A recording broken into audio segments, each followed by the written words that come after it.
Yes people, कैसे हैं आप लोग? होप सो फ्रेंड्स आप लोग सही रहे होंगे। मैं बता दूं, मैं भी बहुत अच्छा हूं friends welcome to Semicon classes online platform. And friends, मैं हूं समीर चौधरी, आपका मेंटर। और गाइज, मैं आपको आपके ओबीई एग्जाम पर काफ़ी सारी इन्फॉर्मेशन इस वीडियो में दूंगा। फ्रेंड्स, फर्स्ट ऑफ ऑल मैं आपको ये बोलूँगा कि मेरे इस यूट्यूब चैनल को, हम सब के यूट्यूब चैनल को गाइज सब्सक्राइब करें। ठीक है, सब्सक्राइब करेंगे तो गाइज इससे आपको और भी दिल्ली यूनिवर्सिटी से रिलेटेड और भी information guys time to time मिलती जाएंगी। और गाइज, ये मेरी इस वीडियो को लास्ट तक देखिएगा, क्योंकि गाइज आज के इस डिस्कशन में मैं आप लोगों को बताने वाला हूँ कि what is OBE exam, that is open book examination क्या होता है और कैसे ये आपके ऊपर एक्सपेरिमेंट किया जा रहा है बेसिकली, और आपको इसमें कैसे परफॉर्म करना है। बेसिकली आपको यहाँ पे गलतियाँ नहीं करनी है, कौन कौन सी गलतियाँ आपको नहीं करनी है और कौन कौन सी गलतियाँ करनी भी हैं। मैं बताऊँगा आपको कुछ ऐसी गलतियाँ, ठीक है, जो आप करोगे तो आपको उनसे बेनिफिट्स मिलेगा, और वो गलतियाँ जिनसे आपको बहुत बहुत ज़्यादा लॉस होगा। ये दोनों डिस्कशन में आपसे करूँगा बेटा। और उसके बाद में ओबीई एग्ज़ाम के जो मार्क्स होते हैं वो किस तरीके से मिलते हैं, और ओपन बुक एग्जाम देते हुए आपको को किन किन चीज़ों का ध्यान रखना है। तो गाइस, इससे रिलेटेड बहुत सारी बातें मैं आपसे इस वीडियो के लास्ट तक करूंगा। ठीक है, और बीच बीच में गाइस मैं कुछ काफ़ी सारी इन्फॉर्मेशन भी आपसे डिस्कस करूंगा। तो गाइस, इस वीडियो को आप लास्ट तक देखिएगा, बिल्कुल लास्ट तक देखिएगा। और गाइस, आपने अगर अभी तक हमारा चैनल सब्सक्राइब नहीं करा, इट्स अ रिक्वेस्ट, अगर आपने चैनल गाइस सब्सक्राइब नहीं करा तो गाइस जल्दी से अभी सब्सक्राइब करिए। सब्सक्राइब जब हमारा आप चैनल सब्सक्राइब कर देंगे तो गाइस आपको ड्यू से रिलेटेड जो भी नोटिफिकेशन है गाइस, जो भी इंपॉर्टेंट होती है, दैट जैसे ओबीई की काफ़ी इंपॉर्टेंट इन्फॉर्मेशन है, मैं आपको ये प्रोवाइड कर रहा हूँ। ऐसे गाइस और भी अगर इससे भी इंपॉर्टेंट इन्फॉर्मेशन होगी तो गाइस वो भी मैं आपको टाइम टू टाइम प्रोवाइड करता रहूँगा। और गाइस, हमारे डिस्क्रिप्शन में हमारी एप्लीकेशन का लिंक है। अगर आप हमारी एप्लीकेशन को डाउनलोड करना चाहते हैं, that is Semicon classes online app, तो गाइज उस एप्लीकेशन को आप डाउनलोड कर सकते हैं फ्रेंड्स, क्योंकि उस एप्लीकेशन में आपको आपके काम से रिलेटेड काफ़ी सारी चीज़ें मिलेंगी, जैसे आपके पास्ट ईयर एग्जाम्स पेपर, ठीक है, बेसिकली कुछ notifications time to time guys उसके अंदर हम लोग अपडेट करते रहते हैं। ठीक है, and very very important guys, अगर आपको कोई भी हमें कोई सजेशन देना हो, ठीक है, या कोई भी आपका वैल्यूबल कमेंट होगा तो गाइज आप हमारी वीडियो के कमेंट सेक्शन में अपना वैल्यूबल कमेंट दीजिएगा गाइज। ठीक है, क्योंकि गाइज ये वीडियो हम लोग आपके लिए बना रहे हैं। बस इस वीडियो को बनाने का पर्पज यही है कि आपको बेनिफिट हो सके। ठीक है, बेनिफिट हो सके, उतना ज़्यादा बेनिफिट जिसमें आपको basically benefit in word sense कि आपके डाउट्स क्लियर हो जाएं। ठीक है, तो फ्रेंड्स स्टार्ट करते हैं हम अपनी वीडियो को। ठीक है जी, ओके जी, स्टार्ट करते हैं वीडियो को। यस गाइज, फ्रेंड्स सबसे पहला जो डिस्कशन है मैं स्टार्ट कर रहा हूँ कि what is OBE exam, that means open book examination क्या होता है। बेटा देखो, ओपन बुक एग्जामिनेशन मैं आपको बता देता हूँ, दिल्ली यूनिवर्सिटी इस बार, मतलब दिल्ली यूनिवर्सिटी ये सेकंड टाइम अप्लाई कर रही है। ठीक है, सेकंड टाइम। इससे पहले 2020 में ही जो आपके सीनियर्स थे, यानी जो थर्ड ईयर में थे 6 सेमेस्टर के स्टूडेंट, ठीक है, उन लोगों पे दिल्ली यूनिवर्सिटी ने सबसे पहले इसको इम्प्लीमेंट किया। ठीक है, और गाइस देखो, वो फर्स्ट टाइम था और उस टाइम दिल्ली यूनिवर्सिटी को काफ़ी सारी चीज़ें नहीं पता थी। मतलब अगर आपको शायद अगर आप अपने सीनियर से पूछो तो आपके सीनियर्स बताएंगे कि डीयू की वेबसाइट क्रैश हो गई थी। ठीक है, देन फिर उसमें थोड़ा सा ये चीज़ कोर्ट में भी गई, हाई कोर्ट तक गई, फिर कोर्ट ने कुछ अपने सजेशन दिए, देन फाइनली ये एग्ज़ाम हो गया। गैस जब ये एग्ज़ाम होने वाला था तो दिल्ली यूनिवर्सिटी ने कुछ ट्रायल बेसिस पे कुछ चीज़ें करी थी, जिसके अंदर उनका सिस्टम अच्छा परफॉर्म नहीं कर पाया था। दैट मीन्स वो चाहते थे कि वो अपने सिस्टम पर, अपने पोर्टल पर चीज़ों को ऑपरेट करवाएं, लेकिन वो नहीं चल पाया था। तो फिर दिल्ली यूनिवर्सिटी ने वो ईमेल वाला सिस्टम अप्लाई करवाया। दैट मीन्स कि पहले जो भी पेपर हुए थे, जून वाले पेपर जो आपके सितंबर तक हुए थे, ठीक है, अगस्त सितंबर जो आपके सीनियर्स के पेपर हुए थे, तो उनके पेपर में क्या हुआ था कि वो जो आंसर शीट लिख रहे थे तो वो मेल कर सकते थे अपने फैकल्टीज को। ठीक है, बेसिकली गाइस वो फर्स्ट इम्प्लीमेंटेशन था, तो उसमें गाइस काफ़ी सारी चीज़ें नेगेटिव भी थी, काफ़ी सारी पॉजिटिव भी थे, काफ़ी ड्यू के लूप फॉल्स भी थे। बहुत से लोगों ने उसका फ़ायदा उठाया, बहुत से लोग फ़ायदा नहीं उठा पाए, बहुत से लोगों को अफसोस हुआ, मार्क्स भी कुछ आगे पीछे रहे। और उससे रिलेटेड जो बच्चों के मार्क्स आए, जैसे कि अभी लास्ट वीक आपके सीनियर्स का जिन्होंने ओपन बुक एग्जामिनेशन दिया है 2020 में 6 सेमेस्टर के स्टूडेंट्स ने, उनका जो रिजल्ट आया, बहुत सारे स्टूडेंट्स का 0 मार्क्स भी आया है उसके अंदर। और वो पता नहीं क्या हुआ क्या नहीं हुआ, बट दिल्ली यूनिवर्सिटी बिल्कुल फेमिलियर है, ठीक है, बिल्कुल ज़्यादा सपोर्टिव है यहाँ पर। वो कह रही है कि अगर आप किसी भी चीज़ से नाखुश हो तो आप हमें मतलब आप हमसे डिस्कशन कर सकते हो, आप हमें मेल कर सकते हो, हम लोग हैं आपकी बात सुनने के लिए, ठीक है। बेसिकली इस बार डीयू में सुनवाई है, पहले का मुझे नहीं पता बट इस बार है गाइज। तो दिल्ली यूनिवर्सिटी ने ओपन बुक एग्जामिनेशन ये सेकंड टाइम ले रही है, और एक ही साल में सेकंड टाइम का मतलब हो जाता है पहले तो आपके सीनियर्स पे अप्लाई हुआ और अब आप पे अप्लाई हो रहा है। देखो बेटा, ओपन बुक एग्जामिनेशन का मतलब होता है कि एक ऐसा एग्जाम जिसके अंदर वो लोग आपको खुद अलाउ करेंगे कि भाई आप बुक ओपन करो, आप अपने नोट्स ओपन करो, आपको जो हेल्प लेनी है आप वो हेल्प लो, आप अपना पेपर कंप्लीट करो। अब गाइज आपको ना यही पैटर्न समझना है कि ओबी एग्जाम एक्चुअली है क्या। सोचो सोचो कि अगर आप एक एग्जामिनेशन हॉल में बैठे हुए हो, जैसे कि इस बार दिल्ली यूनिवर्सिटी ने करा है आपके साथ में कि आपको दोनों ऑप्शन दिए, ऑनलाइन मोड भी और ऑफलाइन मोड भी, और दोनों को ही ओपन बुक बोला है, ठीक है। सोचो आप इमेजिन करो, आप एग्जामिनेशन हॉल में बैठे हो, सामने टीचर बैठा है आपके, और आपके पास सारी सोर्सेज हैं, बुक्स भी हैं, नोट्स भी हैं, ठीक है, बट वो आपके ट्यूशन टीचर नहीं है, क्लास टीचर है, ट्यूशन टीचर नहीं है, मतलब मैं नहीं बैठा हूँ आपके साथ में, मतलब आप ये मत सोचना सर आप भी बैठ जाना साथ में आके, नहीं वो चीज़ नहीं बेटा। मतलब आपको जितने भी सपोर्टिव मटेरियल हो सकता है सब कुछ आपके सामने है, लेकिन बेटा जो आपके सामने क्वेश्चन आया है उस क्वेश्चन को समझने में आपको टाइम लग रहा है। उस क्वेश्चन में इतनी ज़्यादा मतलब बारीकी से क्वेश्चन वो फ्रेम किया हुआ है कि आप ये समझ ही नहीं पा रहे हो कि वो ढूंढूं तो मैं कहाँ ढूंढूं। यानी अभी हालात क्या है बच्चों के, जो मैं भी जानता हूँ आप भी जानते हैं, बच्चों के हालात ये हैं कि अगर उनके सब्जेक्ट में 4 यूनिट्स हैं, ठीक है, उनके कोई सब्जेक्ट उसमें 4 यूनिट्स हैं, और मैं अगर एक क्वेश्चन दे दूं तो कम से कम बच्चे 10 से 12 मिनट लगा देंगे ये सर्च कर ले, ये बात सर्च करने में कि वो क्वेश्चन कौन सी यूनिट से है। बहुत टाइम लगेगा बच्चों को इस चीज़ को सर्च करने में। और इंटरेस्टिंग बात क्या है, वो ये भी टाइम लगा देंगे कि ये क्वेश्चन सिर्फ एक ही यूनिट से कनेक्टेड है या फिर एक से ज़्यादा यूनिट से कनेक्टेड है, ठीक ठीक है गाइस। और इंटरेस्टिंग बात क्या है कि मान लिया कि आपको सब चीज़ फुल अथॉरिटी है चीटिंग करने की, बुक से ओपन करने की, ठीक है, ध्यान रखना दिल्ली यूनिवर्सिटी चीटिंग को प्रमोट नहीं कर रहे हैं।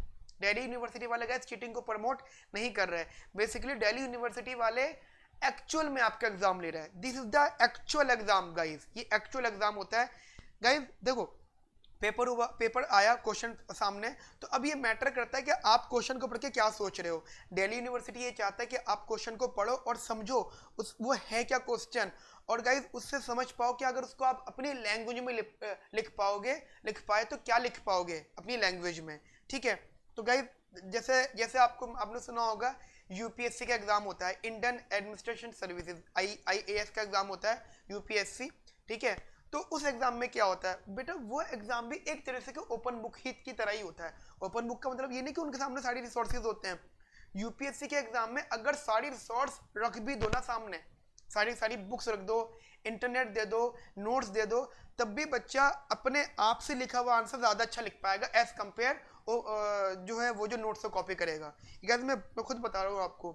यानी अगर आप यूपीएससी के स्टूडेंट हो, IAS के स्टूडेंट हो, ठीक है, और आपको एक क्वेश्चन दे दिया जाए और साथ साथ आपको सारी रिसोर्सेज दे दी जाए, और आपको ऑब्वियस ही बात है आपने उसके लिए खूब पढ़ाई करी हो, खूब बढ़िया करके पढ़ाई करी है, गाइस आप उन रिसोर्सेज को यूज नहीं करोगे, क्योंकि आपको पता है आप उन रिसोर्सेज से अच्छा आंसर लिख पाओगे क्योंकि वो आपका आंसर होगा। तो फर्स्ट ऑफ ऑल गाइस अपने दिमाग से ये बात बिल्कुल निकाल दो कि OBE एग्जाम के अंदर चीटिंग अलाउड है, चीटिंग अलाउड है, लेकिन उस चीटिंग का फायदा आपको नहीं होगा, क्योंकि दिल्ली यूनिवर्सिटी के बाद जब आप अपनी आंसर शीट भेजोगे, जिस भी तरीके से भेजोगे, मैं गाइस आपको वीडियो के लास्ट तक बताऊंगा कि आपको शीट्स कैसे कैसे अपलोड करनी है।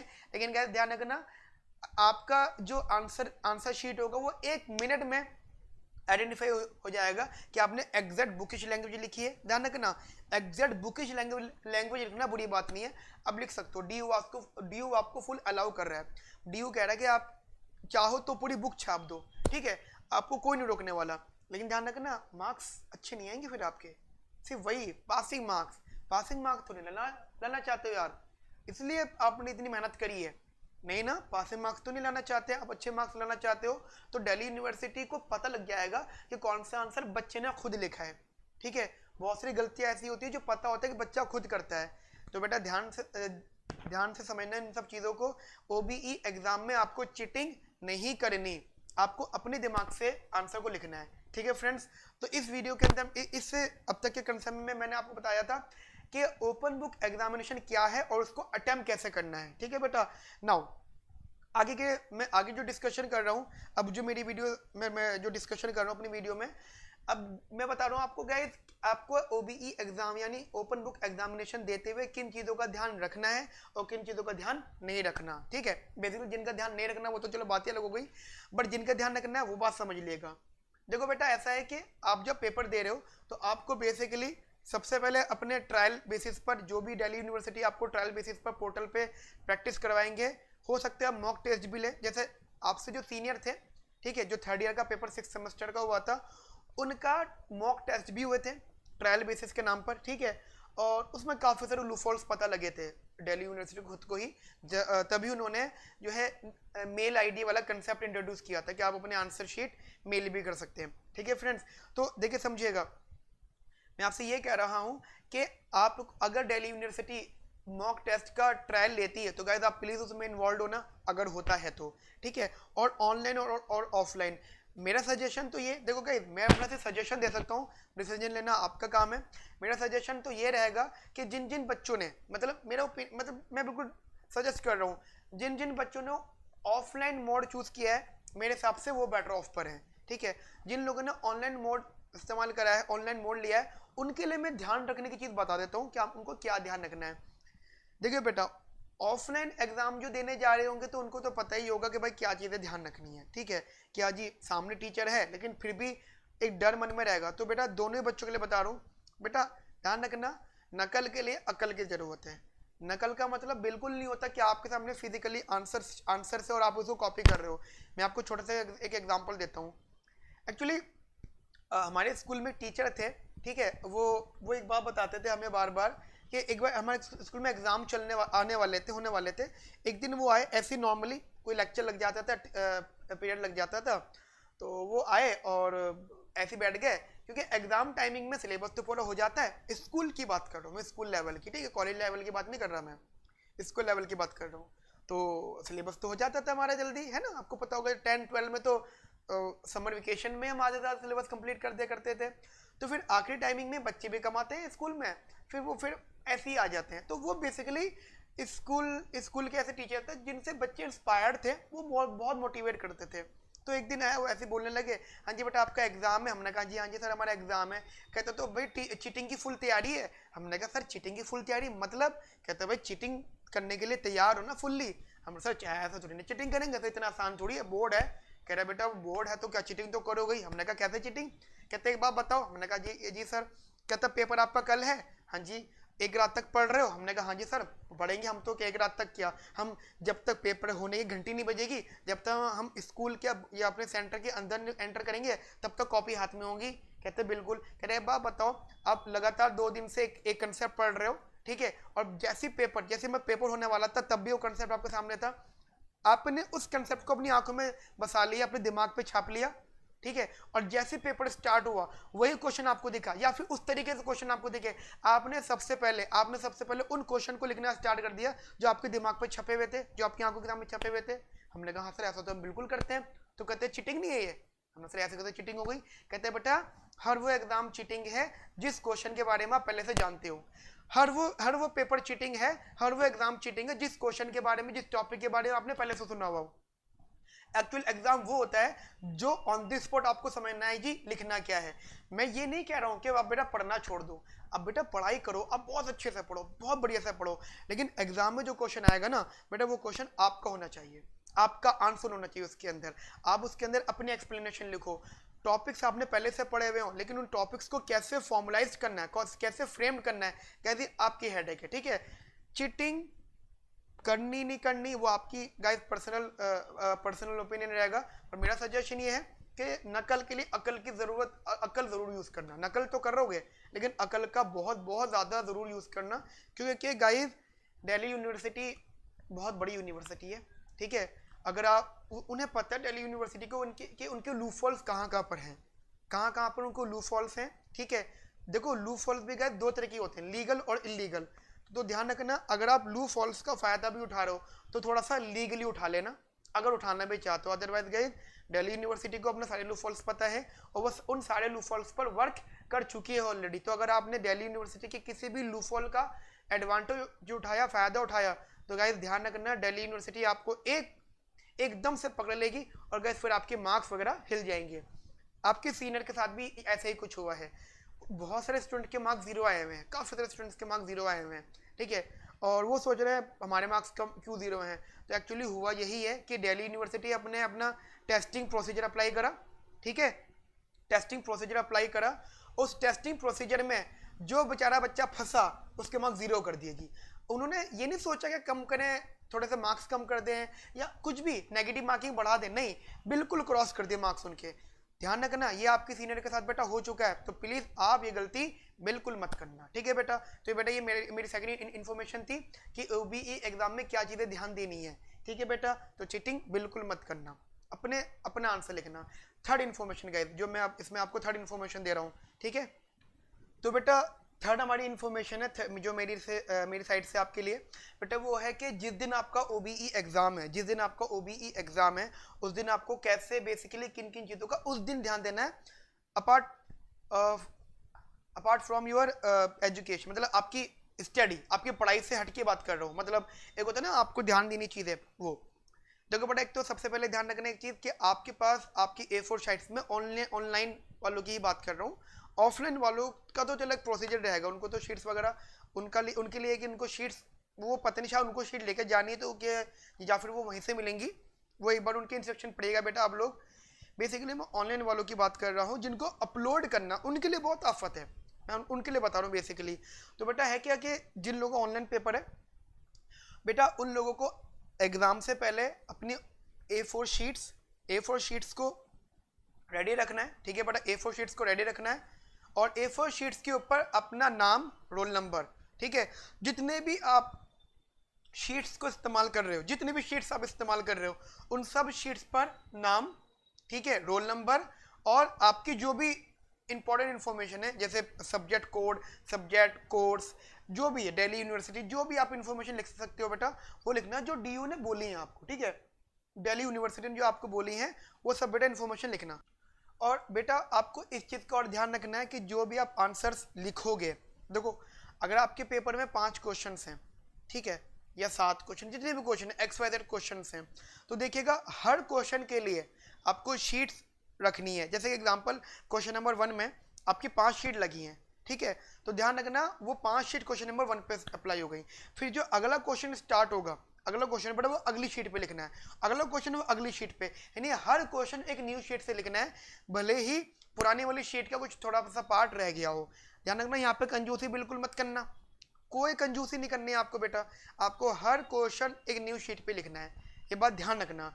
और बेटा जब आप बेसिकली जब आप अपना आंसर लिख लोगे, जब आपने अपना आंसर लिख लिया, तो बेसिकली अब बेटा आपको अपने आंसर को स्कैन करना है। तो बेटा देखो बेटा, स्कैन करते हुए एक चीज़ का ध्यान रखना कि जो स्कैनर है, बहुत से बच्चे कहते हैं कि सर हमारे पास PC नहीं है, लैपटॉप नहीं है, बस कुछ बच्चे होते हैं बेचारे, कोई दिक्कत नहीं है, कुछ हम इस चीज़ पे डिस्कशन नहीं कर रहे हम लोग, बट कुछ बच्चों का ऐसा होता है कि उनके पास में वो इंपॉर्टेंट गैजेट्स नहीं होते जो उनकी स्टडी में काम में आते हैं। जैसे बच्चे बोलते हैं सर मेरे पास स्कैनर नहीं है, मतलब बड़ा वाला स्कैनर, प्रिंटर वाला स्कैनर, जो प्रिंटर में इंस्टॉल्ड आते हैं स्कैनर्स, वो सब चीज़ें नहीं। तो बेटा मैं उन बच्चों के लिए बताना चाहूँगा कि आप बेटा यहाँ इस सिचुएशन में अपने मोबाइल फ़ोन का स्कैनर यूज़ करना है, ठीक है। बेसिकली गाइस आपका सबके फ़ोन में स्कैनर्स होंगे डेफिनेटली, ठीक है। आपको लगेगा सर ये क्या आप बता रहे हो, हमें तो ऑलरेडी पता है, हमारे तो मोबाइल फ़ोन में सब पे एंड्रॉयड या iOS फ़ोन है, सबके पास में सर हमारे जो है स्कैनर है। बट बेटा थोड़ा सा आपको पता होगा, जैसे कैम स्कैनर है जो बहुत ज़्यादा यूज़ में था, ठीक है। अब जिन लोगों के फ़ोन में वो ऑलरेडी इंस्टॉल्ड है तो वो तो चल रहा है, ठीक है, जिन लोगों के फ़ोन में ऑलरेडी इंस्टॉल्ड है तो वो तो चल रहा है, बट जिन लोगों ने अनइंस्टॉल कर दिया वो इंस्टॉल नहीं हो रहा। जो चाइनीज़ ऐप थोड़ी सी बैन हुई है इंडिया में, ठीक है, मैं जस्ट उसी की बात कर रहा हूँ। तो मेरा कहने का मतलब क्या है कि पहले से रेडी रखना चीज़ों को, कभी उस दिन या उसके 1-2 दिन पहले, क्योंकि देखो बेटा उससे 1 दिन पहले आपका ध्यान आपकी स्टडी पे होना चाहिए ना, इसलिए कह रहा हूँ मैं, ठीक है। तो ये चीज़ ध्यान रखना, पेपर को जब आंसर शीट आप अपलोड कर रहे होंगे, आंसर शीट को सेल्फ अटेस्ट भी करना है, आपको ध्यान रखना, you have to attest your answer sheet by your self, अपना सिग्नेचर जरूर करना हर शीट पे, छोटा छोटा कर देना कि बड़ा जगह न ले वो, ठीक है बेटा। आंसर शीट सबमिट करके देन उसके बाद में आप सोचना जी अब काम कंप्लीट हो गया। ठीक है बेटा, तो बेटा ये डिस्कशन किया था मैंने यहाँ पर कि आपको ओबीई के एग्जाम वाले दिन कैसा ध्यान रखना है।